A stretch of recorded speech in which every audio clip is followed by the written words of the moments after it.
The self-diagnosing on TikTok and all of social media is really dangerous. It's people saying, well, I've got that, but it's not something that you can have.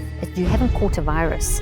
You haven't got a thing. So if we say, I am ADHD, then we're essentially embodying that experience, right? Exactly. Dr. Caroline Lee, cognitive neuroscientist. Since the 1980s, she's been researching the mind-brain connection. She's going to help you change the way you think and change the way you live. Dr. Caroline Lee.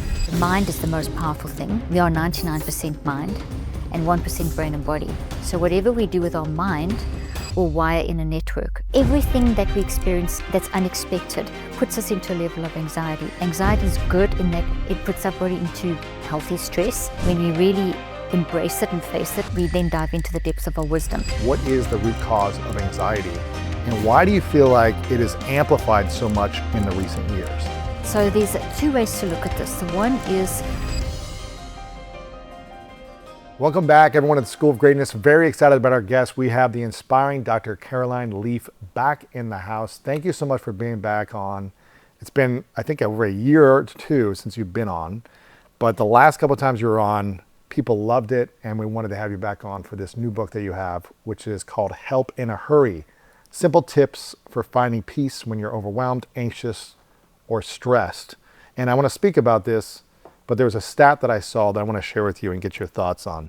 And this stat is from the National Alliance on Mental Illness. It said, anxiety disorders are the most common mental health concern in the United States. Over 40 million adults in the US, close to 19.1%, have an anxiety disorder. Meanwhile, approximately 7% of children aged 3 to 17 experience issues with anxiety each year. Most people develop symptoms before the age of 21. This is from the National Alliance on Mental Illness. And I'm curious, your book, I think, has come at the exact right time needed because so many people in the world are dealing with stress, overwhelm, and anxiety, and they don't know what the root cause of it is. So I'm curious, from a neuroscience standpoint, what is the root cause of anxiety, and why do you feel like it is amplified so much in the recent years? Excellent question. Well, Lewis, first of all, thank you for having me back on. It's always so great to be with you, and we always have such great talks and chats and conversations, so thank you. Yes. And I love your new studio, by the way. Thank you. Amazing. This is, just reading those stats makes you feel anxious. Yes. And so there's two ways to look at this. The one is, what are they actually saying? Because actually 100% of people battle with anxiety. So it's actually bigger than what we see the stat. 100% of people. Everyone battles with anxiety because anxiety is a very, very normal emotion. It's a warning signal telling us that something you've got to pay attention to something in our life. And where it becomes a problem is when we don't deal with it, when we don't manage it. And what's often happening in our current, the past 40 years, the focus on dealing with mental health issues has been very much one of, let's identify the biological cause. Let's find the neurobiological cause. Where is it in the brain? Something's causing it in the brain. There's something in you that's wrong that's causing anxiety. And that's been the huge focus of research. And it's called neuroreductionism, where everything's focused around the brain. Now that in itself doesn't quite ring true, and scientifically it's been pretty much disproved, but it's the going philosophy. And it results in these kinds of stats that we see, because what we need to do as humans is, anxiety is part of being human. It's a normal response to adverse circumstances, obviously of varying degrees and different stages of our life and all that kind of thing, and dealing with change and being a human. And so when we manage it and see it as something that's giving us information and recognize when it's becoming disruptive and dealing with that, then it actually isn't such a problem. But when we are told that it's a brain disease and you need a medication and you've got a disorder, you wire in a perception into people that becomes how they see themselves, and you feel kind of hopeless. So when you think, oh, well, I've got a brain disease, there's something wrong with me, there's something broken in me, that makes things worse. Initially, giving it a label or a name or saying you have a disorder makes people feel comfortable because, that's why I feel like this. There's a reason. And that's really nice. But then it's a gift that doesn't have anything inside of it. You open it up and think, now what? Actually, and it backfires. And that's what we're seeing. That's why we see those that when you suppress and don't deal, it will then turn into something big, and anxiety then shifts from being normal into something that becomes distorted. I've heard a lot of people lately have been self-diagnosing with some type of mental disorder. Yeah. Either self-diagnosing or looking for something wrong within them by going to a therapist and say, tell me what's going wrong with me. And then sometimes they might be labeled as being ADHD or having something going on. Is there any value in self-diagnosis, or is that more harmful than valuable? Putting a label on, I am an anxious person, I have ADHD, I have some mental health disorder. Is there power in that? There's way too much power in that, and it's very dangerous. And the research shows throughout the psychoneurobiological research, which is psychoneurobiological mind-brain-body research, which is the field that I'm in, which is part of neuroscience, shows that the mind is the most powerful thing. We are 99% mind and 1% brain and body. So whatever we do with our mind will wire in a network. So if we look at all the TikTok, social media, self-diagnosis, it's people, on the one hand, it's people trying to make sense out of what's going on in their life, because life is so big and complicated, and there's just so much that goes with it, and it's so fast, and we didn't talk about it in my parents' generation, and now we talk about it, but now we've swung from not talking to talking about it in a way that's over-talking or putting it into the same model as a medical model. So, for example, if you have diabetes, or if you have cardiovascular disease or an immune disorder, there's a way of testing, identifying a biological cause, and then giving some kind of treatment that is aimed at doing that. When it comes to mental health, when it comes to life, we need to look at it differently. So the self-diagnosing on TikTok and all social media is really dangerous, because it's leading to people talking, but it's people saying, well, I've got that, but it's not something that you can have. You haven't caught a virus, you haven't got a thing, you're having a reaction to a life, whatever's going on in your life at that moment. So reducing it to a label narrows it down, limits you, and kind of locks you into a pattern. That's interesting, because words really matter when we label ourselves. So if we say, I am ADHD, then we're essentially embodying that experience versus I am experiencing ADHD symptoms, I'm experiencing extreme overwhelm, anxiety, toxic thoughts or intrusive thoughts that are harmful. I'm experiencing versus this is what I am, right? Exactly. When you take on that persona, your brain simply does what your mind tells it to do. Your brain is a host. Your body is a host. It's a host to what? Your mind. Your mind is where you are, your intelligence, your ability to love, your ability to have perceptions, to experience life, to appreciate a sunset, to have a conversation, to follow your dreams. That is your mind. But not only is your mind this psychological thing, it's also running your brain and your body. So it's controlling your heart rate, it's controlling your brain, it's controlling your genes, your neurophysiology, your biochemistry. So it's doing a lot of stuff. When you're dead, your brain just disintegrates, your body disintegrates, but your mind, whatever belief system we have, it's got this eternal component. So therefore, whatever we say with our mind, how we perceive, how we look at things, that is going to influence what it looks like in the brain, because whatever we think about becomes, it's electromagnetic forces we generate, that then changes structures in the brain and the body, and then the brain and the body just follow the bidding of the mind. So if I'm telling myself, oh my gosh, I've got those symptoms, TikTok with one says this, and I've got that, I've got that, I've got that, you then merge, because your mind now tells your brain, and your brain just simply merges with what your mind tells it to do. So if you are, whatever you think about the most is growing. So if I'm listening to that all day long, ADHD, I've got that symptom, I've got autism, I've got this, I've got this, I've got this, you merge with your environment, you wire that in, and then you start believing it. Now it's contrary to who you are. It's contrary to the wisdom that's in what we call the non-conscious mind. So it creates conflict, and that in itself creates anxiety, which is why we see anxiety being this distorted version of anxiety, where anxiety no longer is working for us, it's working against us. So it kind of shifts the process. So what would you say then is the root cause of anxiety for most people?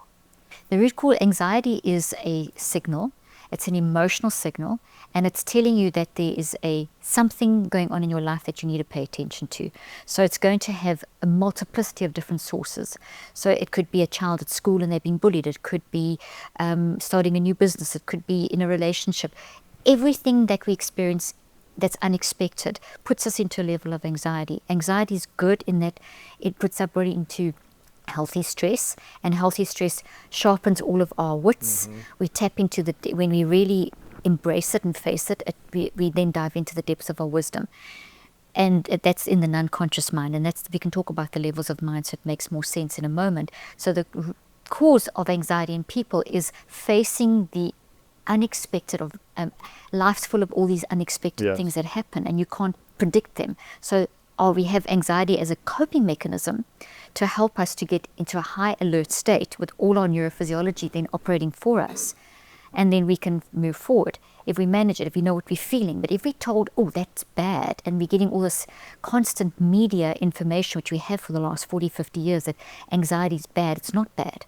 It only becomes bad if you distort it. So what does that mean? Like you ruminate on it, you think about it? Think that, oh, I'm feeling this in me, there's something wrong. Instead of saying, I'm feeling this in me, what is going on? As opposed to what is wrong. So if I think what is wrong, and I know, at the back of my mind, what's one of those labels? I've got an anxiety disorder. I've got something wrong with my brain. And I merge with that thinking. That will create anxiety. Then I can't think. Then whatever I'm dealing with in life becomes very confusing, because I'm not thinking clearly. I'm thinking in a loop that is stuck between the conscious mind, which is really limited, and the brain just doing its bidding. And I get stuck in this loop instead of going deep and finding the wisdom. And that makes our anxiety increase, because we don't have clarity of vision. So if I think it's a problem, I lose my vision. And then it becomes, and that's really the root cause, is we think something's a problem, and it could be, but we can find the answer. But if we get stuck in that loop, we get all confused and chaotic, and then the anxiety builds, and then it starts distorting. So then the anxiety flips, and then everything in your body, all the stress response which goes with anxiety, which is supposed to make you alert, now makes you confused. So too much of the good stuff. All the chemicals, like we hear cortisol, for example, is the stress chemical. We hear, that says though it's bad. Without cortisol, you can't survive. It's when cortisol is in the wrong amounts. So when I think anxiety is bad for me, when I think this feeling is something wrong with me, I then flip the coin on that cortisol and all the other, and it never operates alone. It operates with all the other chemicals, and it throws all that into disruption. And then it throws the energy balance in the brain and so on. And so that then makes us feel terrible, and that's what creates the anxiety. That's the root. And then you need to get beyond that to solve the problem, because we can solve our problems obviously with help, sometimes without help, but we can do a lot on our own. And I'm not saying we should do everything alone. We should always reach out for help.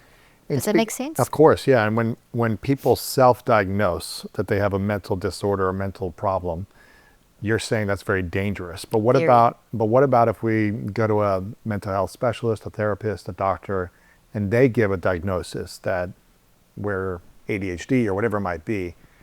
Is that helpful or hurtful? And what should we do next after being diagnosed with a mental health disorder? So that's really a good question. It's an excellent question. It'll make it worse, because Really? the thing that what we've seen from the research, and there's quite a few of us scientists that are trying to counter this narrative, and the narrative is that get your label, get your diagnosis, get your medication. And it feels like you're solving a problem, because that's what you do. If you have diabetes, or if you have something wrong with you, go sort it out. And I'm all for sorting things out, but you don't need a label to sort out a life issue. You do need a label if it's cardiovascular disease or something, because we've got that's dealing with physical symptoms. But when we deal with stuff that's happening in the mind that does affect your physiology, which I've mentioned already, it could be an invisible disease, right, or an invisible symptom. Well, that's the thing, it feels invisible. That's because we don't understand the mind. But it's we've got this thing that if I feel it physically, it's more important than what I can't feel physically. But we've got to shift our perspective on what do we feel physically. If you feel anxious, you feel terrible. If you feel depressed, you feel terrible. If you feel guilty or jealous, you don't feel great at all, or whatever it may be. If you feel any kind of overwhelm, you don't feel good. So your mind, your experience, that's stronger than that hits you first before the actual physical sensation inside your brain and your body. But we've got so consumed with the physical that we want to label it and lock it in. So getting a diagnosis from a professional is, and some people may not want to hear this, but it will make it worse, because you've now got a professional sample. Then, I mean, the professional said it, so therefore, so we rather It's making it more real. It's making it more embodied inside of you. Exactly. But aren't there a lot of people that, you know, say, oh, I got diagnosed and now I feel better knowing what it is, because I was just going crazy, not sure what was happening to me or why I was feeling stressed or overwhelmed or anxious. Now this medical professional has labeled what it is and diagnosed me as having this mental condition. And I feel better now knowing. But do you think, are you just saying maybe temporarily it could help people feel better? Yeah, it's temporary, and that's what the research shows. But then you're living with this I am this condition forever until you reverse it or change it or see it differently. Exactly. Well, a lot of the mental health professionals are trained in the fact that the brain can change, yes, but once you've got that this is a mental illness that you have for the rest of your life. So very often you are told that you have this disease, and just the word disease and the word diagnose implies that there is a proven underlying biological or neurobiological cause. So when we use, it's the language that's being used. So when we say you've got cardiovascular disease, we can actually track it back to the heart. We can do the testing. When it comes to I feel anxious, Lewis, you can feel anxious about something and I can feel anxious about something. Does it mean we both have a mental disease? No. No, it doesn't mean we have a disease. It means if I listen to your story, there's going to be a lot of stuff. If you listen to mine, there's going to be a lot of stuff, and there's going to be different levels, and it's so complicated and so complex. But the word diagnosis is the meaning of diagnosis means that there is a confirmed scientific neurobiological cause. So when we use the word diagnosis, it feels so sciencey. It's also, but there isn't in mental health research. We've not to this day is all the billions spent on the genetics, the studying the brain, have they found an actual chemical imbalance, neurobiological change. Even the research on ADHD, when they pull those three studies apart, there's research is coming out recently. There's been articles all over over Apple News and Newsweek and everything about, hey, we've got to stop talking about ADHD as though it's an it. And 40 years ago, my professors were saying in 40 years' time we're going to have this issue. So we've got to be careful of the word diagnose. What's better, I'm all for going to a mental health professional, but the language used is so important. So instead of saying, hey, Lewis, you've got an anxiety disease or disorder, there's something wrong with your brain, you're going to have to live with this the rest of your life. That's like a death sentence. I mean, it's awful. Rather say, okay, you are feeling anxious now. Let's talk about, that's a behavioral, that's an emotional signal. There's 4 main signals that we manifest with daily, all day long in different aspects. And the one is our emotions. And then the emotions, the next signal is where do you feel those emotions in your body? The next signal is how's this affecting your behaviors? And the next signal is perspective. How's this shifting your perspective? So it would be better for me to say to you, okay, you're feeling anxious. Let's talk about now what's going on in your life. Logical, okay? Now let's talk about specifically, what are your feelings at this moment, in this time, right now, at this moment? Where are you feeling it in your body? How is this affecting your behaviors? What is this doing with your perspectives? Okay, now let's reflect on that. And think of reflection. If you look in a mirror, you get a reflection. If you shine a light through a prism, it'll come out as a rainbow. Reflect means I'm now going to start looking for the depth behind this. So I'm going to find what is this attached to. Because if I just say anxious, sore tummy, lousy life for perspective, and I'm irritable, those are my 4 signals.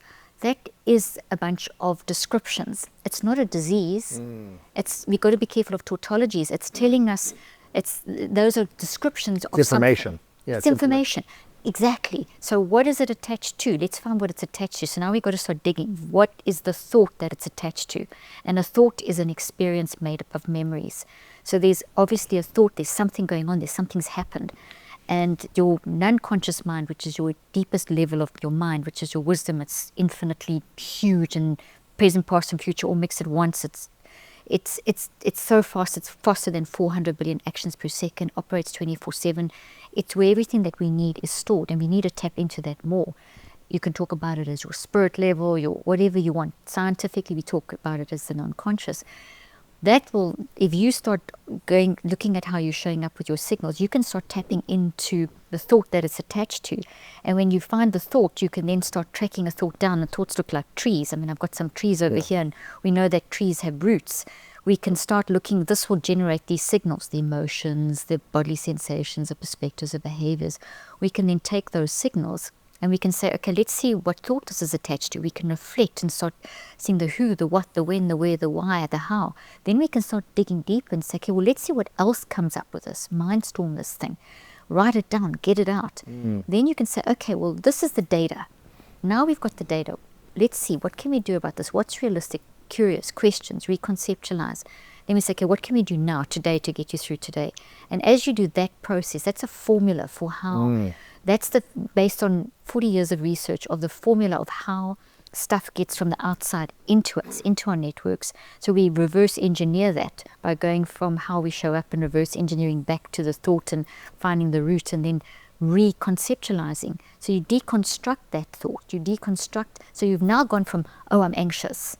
And instead of saying, yes, you've got a disease of anxiety, which, well, now what? You've taken that out the equation and you've said, okay, you're anxious, let's do this work. Let's find out what's going on. Let's see what we can do. Let's empower you to now use this anxiety as information and find out where the source is and how can we reconceptualize, how can we reconstruct. That requires work. It's not a quick fix. It requires time, it requires effort, and I've done the research on the timing and whatever and how long it takes, but that's something we can do. So interesting, because I don't think I ever heard of ADHD until like 8 years ago. It was always ADD. Like growing up, it was like, this kid has ADD or has ADD symptoms or whatever. And it feels like there's new terminology or new diagnoses every few years of what someone has or something new that they create, you know, whatever it is. They create, literally, with questionnaires. It's not. And it seems like we weren't born with ADD or ADHD or anxiety disorder. We weren't born this way. No. But we also can't pinpoint the exact moment that this person now has this diagnosis. Like, can you say the exact moment that the mind, the brain, the body, all of a sudden, now you're ADHD. No. Now you're ADD. Now you have some anxiety disorder, whatever it is. Like, is there a moment we can pinpoint? No, you can't. We can't. And so it's like, no. And so if we're diagnosing people with something, we should be able to undiagnose through a process of treating and healing the mind, right? Exactly. You said we are 99% mind, 1% brain and body. And it sounds to me like if our thinking and the way we think and how we perceive our thinking and how we feel about our thinking and how we behave about our thinking influences us into having a mental disorder, then we can also train the mind to influence us to healing our body, healing our brain as well. Right? Totally, you've got it. You've got it, because your mind is the driving force. It's, if you think of electromagnetics, that's what runs this whole studio. It runs the world. Electromagnetics is, we understand that in terms of technology, it's also your mind. We all literally have a field around us, and this is hardcore physics. This is not woo-woo stuff. This is hardcore science. So what can you explain what the mind is versus the mind and the brain? So here I've got a brain. It's not a real one. Yes. I mean, I should bring a real one in a bottle, shouldn't I? Okay, so here's the little model of the brain, and I think I had this one here before when we did our interview. But essentially, this is a 3-pound organ that is 3.5-pound organ that is about the size of your 2 fists. Not quite as big as this, and it's very complicated and complex, which it should be, but it's still a physical substance. So it's purely a host, because when someone dies, when their heart stops, within 20 seconds your brain flatlines and your organs shut down and your cells stop functioning. But we're alive now, and we have got an ability to make over 800,000 to 1 million cells every second. Well, you sit looking at me, we are making 800 to 1 million cells every second, and the quality of those cells, so we, being alive, are making cells. I mean, that impact alone, if people just process that, we are making physical substance by being alive. Now, the quality of our interaction, the quality of how we look at life, influences the quality of those cells. Though we have 37 to 100 trillion cells in our brain and our body, those cells make our organs, which make our systems, which make our body, of which the brain is one. So every moment of every day, we are kind of redesigning our body. So that mind is doing that. Mind is this big word that we use, and it's a word that's thousands of years old, that was used by ancient wisdoms and mystics and spiritual teachers, and then it kind of evolved into spirit, soul, consciousness, and but it's this mysterious thing that's actually not at all mysterious. In neuroscience, it's often called the hard question of science. I always think that's totally wrong. I always say it's the easiest question of science, because yes, we can cut up a brain, and yes, we can look at the heart, and yes, you and I are here physically.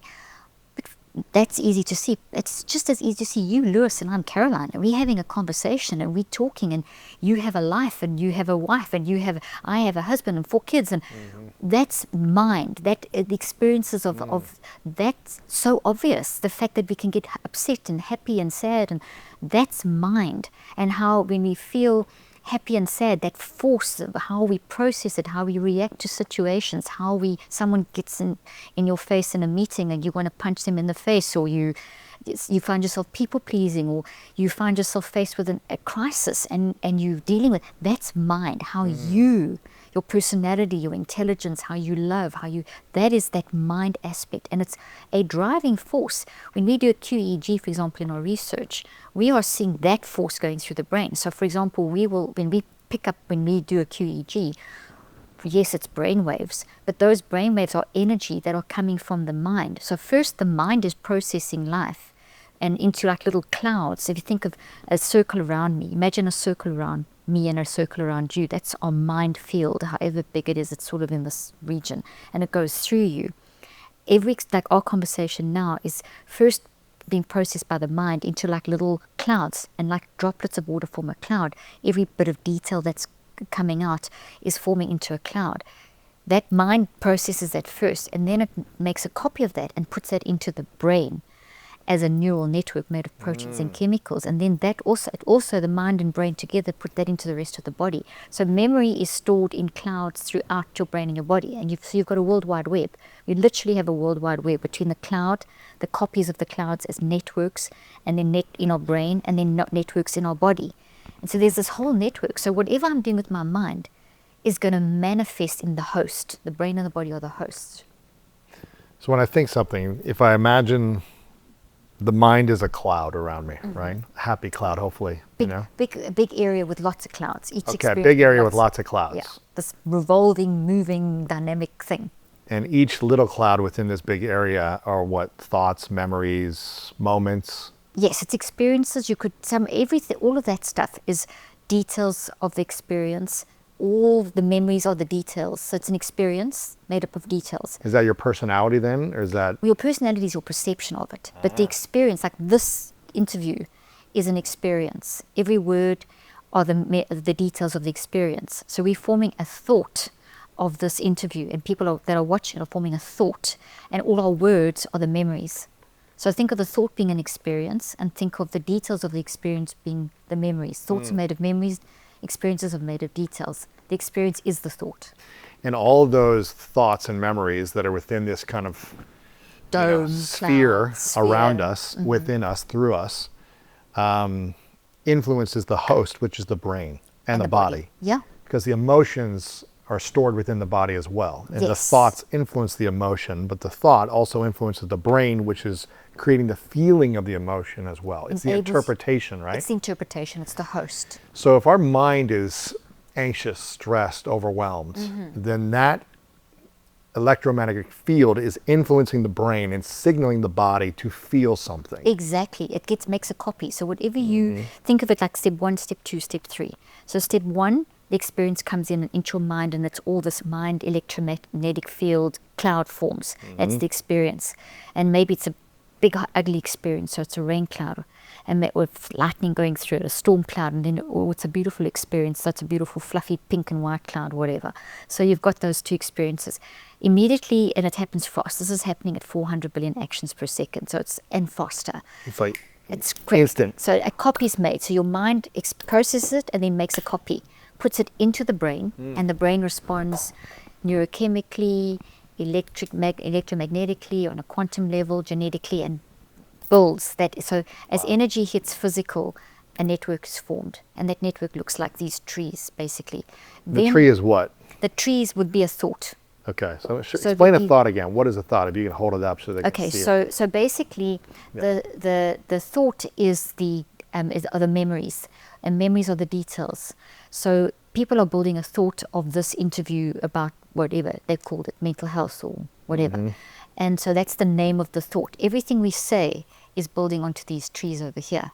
So this One is, thought. Yes, one thought, because we're saying a lot of stuff. By the end of this conversation, we would have probably spoken about 4,000 details. Wow. So let's say that this tree here is the thought that's forming. The branches are all the memories. So a thought is an experience. Those are the synonyms. A thought synonym would be an experience. Experience, a memory, a moment, something you're thinking about. The experience is the thought. The memories are the details. Okay. So think of an experience as the thing. And then what is the thing involving? It's a conversation. You're going to go and do the handball. That's good. That's a thought. And as you, every experience, every little bit of, and that's the thought. But every bit of practice and everything around that experience are the details building into that thought. How many thoughts do we have a day on average? Well, we are aware of anything from 8,000 to 50,000 thoughts in a day. Human beings. Yes, but we have trillions of thoughts, because these thoughts, every single experience that you have from the moment you wake up till the moment you go to sleep, every experience is building into a thought. And that goes in your clouds, in your mind as a cloud, and then copies are made into your brain, copy made into your body. It looks like a tree in your brain and like a hedge in every cell of your body, with a different perception, and it's a whole network. It's the World Wide Web. So is Trillions. a thought that we have, does that create a copy in our brain, and then does that imprint in every cell? Yes. Wow. Yeah. So You got to be really careful what you think about. exactly. This is the part, and that's what the mind is doing. That's why we quote statistics as scientists of like 35 to 98% of physical illnesses come from our thought life. I think it's even more. I'd say it's 100% from my experience. Comes from our thinking. Only 5% are basically genetic that are handed down. So this is not to put blame on anyone, because illness, and there's also viruses and things that we catch and that kind of thing that go around and that can go in us. But physical harm that happens, or we get hit by a bus or whatever. Yeah, stuff happens. Exactly. Yeah. But we wear our body down. It's not a thing of, I think, a toxic thought. Here's a toxic tree. Yes. So that's a toxic one, and now I'm sick or dead. It's cumulative over time. What we do with, and this is what we need to manage, because these things are contradictory to. So this is a toxic thought. What is a toxic thought versus a positive thought? So our conversation now, we're learning good stuff. Yes. So would be a healthy thought. The source of this conversation is you and me talking, and then people listening to us. The root would be what we're saying, and then the interpretation, because we have each of our own unique interpretation, would grow into the branches. So how you process them. So this is now a good. Now let's say that you have a fight with someone, and it's a consistent fight. So you maybe have someone in your family that you have a problem with, and there's consistent problems with that. That's going to be the source, the relationship, and then that manifests as this thought. The experience starts, the experience starts as a root, like a tree grows. So it starts, the roots like the cloud, and then all the details, the cloud grows into the perception of it. So there's the source, and then it grows into the manifestation, and then this whole thing together produces how you show up. So this drives how you function. So the toxic thought is the distorted version. It's the arguing, it's the fighting, it's the whatever the abuse is, from big stuff to small stuff. And then that, as the source starts, you then process it. That's the tree trunk, and into a network. And then this combination then manifests in those signals that I spoke about. So this would be negative, and this would be healthy. Yeah. Okay. And you can change them. You can't pull this out. Once you've had an experience, it's there forever. But you can change what it looks like. How do you change what a negative thought looks like, or a negative experience or memory? Okay, so this will produce a lot of anxiety. This is these undealt with. So when we talk about the anxiety question in the beginning, this will generate anxiety, depression, all those emotions, because what your non-conscious mind, which is the biggest part of you, your wisdom, etc., is finding these and putting them into your conscious mind with signals and saying, hey, pay attention. So when you feel anxiety, as we said earlier on, it's information saying, hey, pay attention to this. So the first thing is we've got to train ourselves to pay attention to our signals. So people don't like those. They don't want these things, so they want to get rid of those. So the first thing is you've got to look that anxiety in the face. You've got to look that discomfort. You've got to suck when you sweat or you vomit or whatever. It's getting the stuff out. Yeah. It's hard, but we've got to develop the ability to be okay with facing the hard stuff. And so we mustn't run away from those signals. We need to face them full on. And that's where we may need the help of a therapist. And I'm all for that, all for the support that we need and to just get perspective and that kind of thing. So the first thing is to see that that's not bad.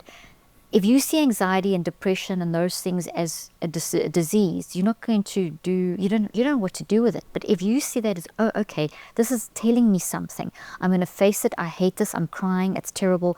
But I'm going to face this. I feel anxious. What else do I feel? Where do I feel it in my body? How is it affecting my behaviors at this time? How is it disrupting how I function? How is it disrupting how I'm looking at life in this moment? When I stop and take the time to do that, then I pull this up. And then it becomes weakened. So if I shake it around like it's weakened. If I push it down with a medication, or I'm not going to deal with this, numb myself, or distraction, or just think I'm going to just quote positive affirmations, I'm just going to swap it for a positive thought. This is still there, brewing, cooking, boiling, pressure cooker, that's going to explode in your life in other areas. It's also not just this in your brain, it's throughout your body in every cell.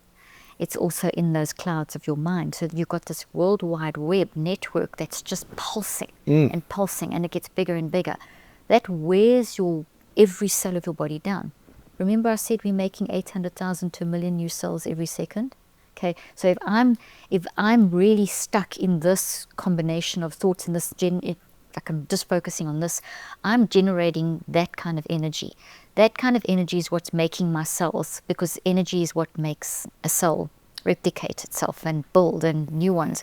So that's not going to be good quality cell. So eventually over time, the quality of my cells, which means my organs, which means my systems, which means my physical health, is going to be affected. Then I'm more vulnerable to whatever virus is going around, to whatever genetic weaknesses come through our families, which we all have it in our bloodlines. So I'm vulnerable to this. So we start manifesting with physical illnesses. That's when we don't address the toxic or negative thoughts. Exactly, when we don't manage our minds across the board. We have to teach, you've got to teach kids. In my practice, I teach kids as young, I don't practice anymore, but as young as 2 years of age, you can teach this.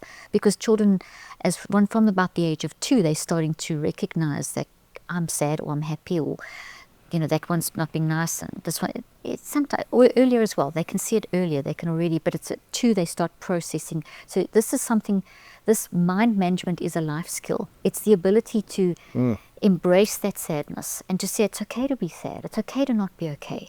It's okay that I don't feel happy all day long. This happiness movement, pushing it, we've got to be very careful of that, because 95% of our day we don't feel excited and happy. We feel just going through life. Yeah. And it's okay to not be okay. We've got to reteach ourselves.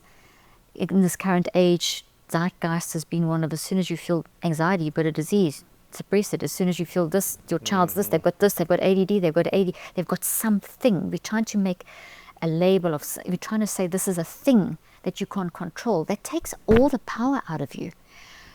Words have power, but they don't have to control you. Thoughts have power, but they don't have to control you. They have so much power, but they do not have to control you. So if you can recognize and learn to read the signals from as young as possible, all day long, from the little to the big stuff, you can then get into a lifestyle where you're managing it constantly. This is interesting, because a lot of what you're saying, I think people need to hear. And one of the things was, it's okay to not be okay. Yeah. The challenge is when we spiritually bypass and we stuff things and we just say, I'm going to be positive, even though I haven't addressed these things that are hurting me, I'm going to rise above it. What I'm hearing you say and interpreting is it's okay to not be okay, but you have to address and face these things eventually. Otherwise, they're just going to keep staying there. Exactly. They're going to weaken your immune system. They're going to weaken your mind. They're going to weaken your body. They're going to have you interpret life in a stressful way, as opposed to, I'm not okay right now. Let me feel what I'm feeling. Let me process. Let me take action on addressing it, and finding a way to interpret something new, or mend something from the past, or heal, or tell myself a different story, but really addressing the hurt or the pain. Do we have to forgive ourselves or forgive others in order to heal a memory that is hurting us, or a thought that is hurting us? Or what is that process, would you say? That's such a great question. And it's one of those questions, because forgiveness goes up and down in, you're like, don't forgive, do forgive. It's got one of those, it's really like almost like a bipolar concept, it's up and down. Basically, from a scientific perspective, which I think it's always the easiest way to understand perspective, there's a principle called entanglement, and that's we can see each other physically. I'm going to make this as simple as I can, but we break down into systems, organs, cells, and then cells break down into smaller parts, and eventually we get down to just levels of energy. And this is nothing weird. This is Einstein. Science. This is science. This is. So we work in these different layers. Like we've got 3 different levels of mind. We have these different physical components. And once we get to the energy level, which is at our core, and we each have our own unique energy, which is this energy field, basically, this mind thing, which is who you really are, that uses the physical body and brain as a host. When you get down to that level, that part of you operates as a wave and as a particle. Okay, so there's a relationship that's set up. So when you have an experience, let's say that you're very self-critical or something, and you find that there's inner critic, and it's generally very hostile. There's you criticizing yourself about something which leads to shame or whatever. So there's something you're saying to yourself, or there's a bunch of words that you're saying to yourself, and if you that's not just nothing. That's a thought that has grown as a cloud, and that has wired as a network, and is in every cell of your body. And it's a self-critical, I'm not good enough, I am this, I am that, I'm breaking everything. And you think about that all the time, so it's growing and whatever.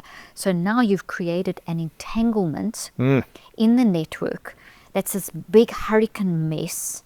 And so it's now and then it starts becoming this pervasive viral kind of thing. It starts affecting other things, and the unforgiveness locks you in. The entanglement's like locked in a negative sense. So what you want to do is unlock. So by saying, hey, you know what? I acknowledge that this is a technique. This is one of the techniques in Help in a Hurry for self-criticism, and it'll explain this forgiveness thing very nicely.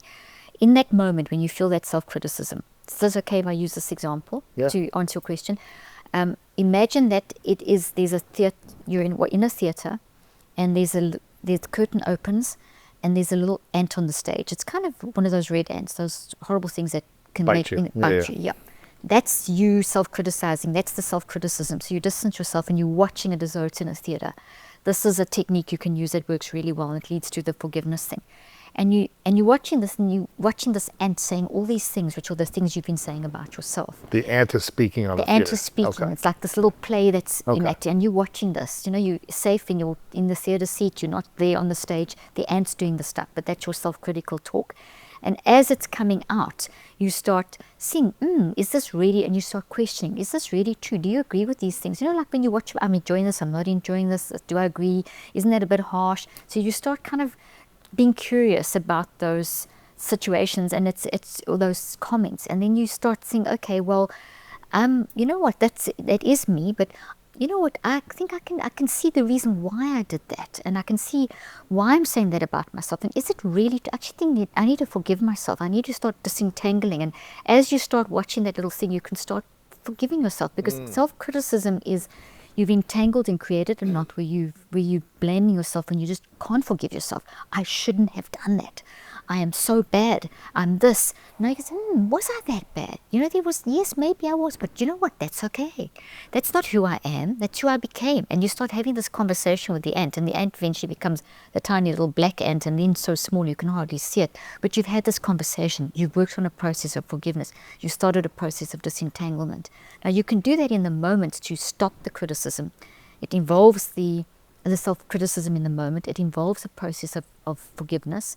But then you're going to have to spend at least 63 days working through a formula that to rewire. Because if you're constantly self-criticizing, and that is a pattern, you can keep doing the ant on the stage, but until you've actually now, at some point the ant on the stage is just the initial help in a hurry. You now need to go and say, okay, well, this red ant that keeps popping up, and yes, I can shrink it to the little black ant and close the curtains and all that stuff and forgive myself, but it's risen up again. Until you've rewired the network, you're going to keep on doing that again, and forgiveness is a very big part of it. I know that's a long answer, but No, that's really helpful, because creating the awareness is the first step, but in order to truly heal and create a new identity, it sounds like we need to rewire the processing. Exactly. And disentangle years or decades of a wiring that we've been doing. And you can't expect one moment of awareness to rewire the whole system in your body, your nervous system, your brain, your mind. So you're saying it takes 63 days in order to rewire from really creating that healing process and allowing yourself to forgive either yourself or someone else or whatever it might be, and feel in your body emotionally safe. What do those 63 days look like for rewiring your mind or your brain to heal or forgive? Such a great question. Very quickly, the forgiveness thing, that same principle operates. I just spoke about self-forgiveness. Forgiving others too. You don't have to, people always battle with forgiveness in terms of forgiving others. I mean, right now, I'm sure everyone who's listening and watching can think of something that they think, I just cannot forgive them. I mean, I can think of something right now. But I know that until you've actually forgiven, you're entangled. So here we've spoken about entangling myself. Because they have that emotional charge that has power over you. Exactly. If you're saying, I'm not going to forgive what this person did, then that thought, that power is entangled in your body. And it's real. Lewis, that's the thing. That whatever that you couldn't forgive is in that person too. So therefore, because of the way physics works, that particle of that, there's the relationship, there's actual particles. These things are atoms. These are particles. These are real things. I'm trying to explain the most simple way I can. So it's, yes, you can't maybe see it, but it's as real as this chair. And it's in that person and you connected. So therefore you can never, until you forgive, you're not forgiving the action. What they've done, whatever it is that you're thinking of right now in your head or I'm thinking of, is maybe unforgivable. You're not forgiving that action. You're not condoning that. But what you're doing is disentangling. You're cutting the ties that no longer, that you don't want that energy. You don't want that negative energy in you. Because that negative energy is that rain cloud that's going to influence. Gosh, it's so true. It's so, so that's why we want you to disentangle. And that's what we're doing a lot of. So what does a 63-day process look like then for allowing your body and mind and brain to rewire for more peace and healing? So it's a healing journey. And what we just actually, because I run clinical trials, as I'm sure you know, and we just finished a big study over a 2-year period. And what we were looking at is the actual healing journey of the 63 days. So just in advance, why such a specific number? So what we see from the research is it's somewhere between 55 and 65 days, somewhere in that region, we see big shifts happening. So there's shifts happening all the way along, but there's like this massive aha, oh, now I can move to the next level kind of thing that happens around those stages. First thing. Second thing is that, let's say it's something massive like a sexual abuse or whatever. It takes time. Yeah, you're going to need multiple cycles. So I've had some patients who were sexually traumatized and they've taken 2 years. If you take 63 days and do the math, it's about 6 cycles a year. And then it's the rest of your life. So you're not ever fixed. We're always in a process of growing. And we're gathering more and more data. And just on that note of data, and I'm going to go into the healing journey, one of the big things, like an overarching kind of principle of forgiveness and healing journeys, is the things that have happened to us that have caused shame or guilt or whatever. We often take that data and we use it as a battering ram against ourselves. Meanwhile, what we must do is take those things that have happened and see it as data that can help us move forward.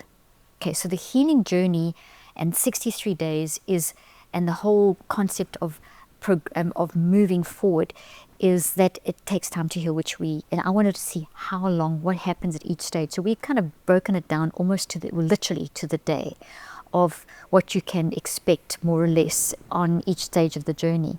And it's very up and down. Like for example, the first 4 to 7, between the first week, around about the first 7 days of deciding to make any change in your life, we're generally very motivated because we realize there's an awareness, I want to do this. Yeah, but then it gets hard. Then it gets hard. Yeah. And then it dips a bit. And then if you push through, there'll be a 14-day. Now, there's various different benchmarks. When you get to the first 21 days is around about 21 to 28 days. There's a lot of facing the issue, a lot of pain, a lot of grieving, a lot of sadness, a lot of anxiety, often increased depression. We'd often find with our patients in this clinical trial that people felt worse at day 21. Yeah. But it's a different worse, it's a better worse. Is there such a thing as a better worse? Absolutely. A better worse It's a purging almost. It's a purging. It's allowing like almost an ego death, letting go of an old identity which you've held on to for so long. And even though that painful old identity didn't work for you, it's familiar. Exactly. And you're comfortable. It was a coping mechanism. You're comfortable with the familiar, even if it's painful and it's killing you. Exactly. That's exactly it. And facing also, when you face it head on, we want to push things away. When you look at that, you're going to grieve. Yeah. You're going to, like I've had some patients saying to me things like, I'm more depressed now, but it's a different depression. I'm more anxious now, but it's different. It's healthy. I know why I'm sad. What I used to do is like, man, how did I allow 20, 25 years of me to go on like this? And it was more like, now that I'm aware, I'm beating myself up for even allowing myself to live like that. So you made that worse as well. So you're kind of like, you're trying to process and heal, but then what an idiot I was. What was I thinking? Why did I stay in that relationship for this many extra years? Why did I do this thing? Why did I hurt? All these things, it's like you go through a journey of the ups and downs. Absolutely. So what you just described, what I was saying earlier on, is you use that data as a battering ram. Yeah, you're like, I was Instead of an idiot. What was I thinking? Yeah. And that's because of us being so absorbed into the I'm it, you weren't it. What happened in that relationship wasn't who you were, it was what you were going through in that time. Yes. So it's not, what I always say is that however we're showing up, that's not who we are. Because at core who we are, we're wired for love. We're amazing, we're brilliant, we're wonderful. We have such power and such beauty in being a human. It's not who we are, it's who we've become because of. Look for the because of. That's why the label doesn't look for the because of. The because of is where the joy is. The because of is the ant on the stage turning into a beautiful whatever at the end of the day. It's the because of that we've got to find, and that takes time. And what I have found from the research is that, and my clinical experience and just my own life, is that when you recognize that, okay, there's an up, there's a down. If I know that, for example, day 28, I'm going to day 21, I'm going to think, I've got this. If you stop there, at day 28, there's a massive dip that will happen. And then you can get stuck and think, oh, I'm never going to get anywhere. And people get stuck. Day 36 is another day where it's very interesting. I mean, there's many. I'm just picking out a couple. Day 36 is between day 36 and 42 of that 63 days. There's a massive growth that happens when you face pain and you look it in the face and you start seeing the source and you start deconstructing and reconstructing and recognizing, whatever. You hit this peak where you feel tremendous grief for the time lost, Yes. That's where we can do the battering ram. All those years I wasted my life. I can't believe I invested this. What was I thinking? All that. That's where people fall off the bus too. So that's where you want to catch that, and you'll follow it. Will follow with a real big dip. I've actually got a whole drawing. We can actually show this on the screen. Please do. And the whole drawings. It's simple, and there's a massive dip in between day 36 and 42 but if you know it's coming, if you know what they are, and this is why I did this research, so that I can actually show you what to expect. So when it happens, you're not caught by surprise and give up. So, okay, I'm going to get through this. This is part of my healing journey. I have more insight. When you have more insight, now that data, what am I going to use that data for? Battering ram or progression forward? And then we see that massive climb from day 55 to 63, and then there's this, I know now what I need to work on next, and so you continue that cycle. Everything we know in the third dimension vibrates at a specific frequency. You can't even come to a complete halt. You can't make an atom stop vibrating. Everything vibrates. It's impossible to get to absolute zero unless you create these artificial laboratory conditions. So that means that everything is resonating and vibrating and sending information, in my opinion, back to the source.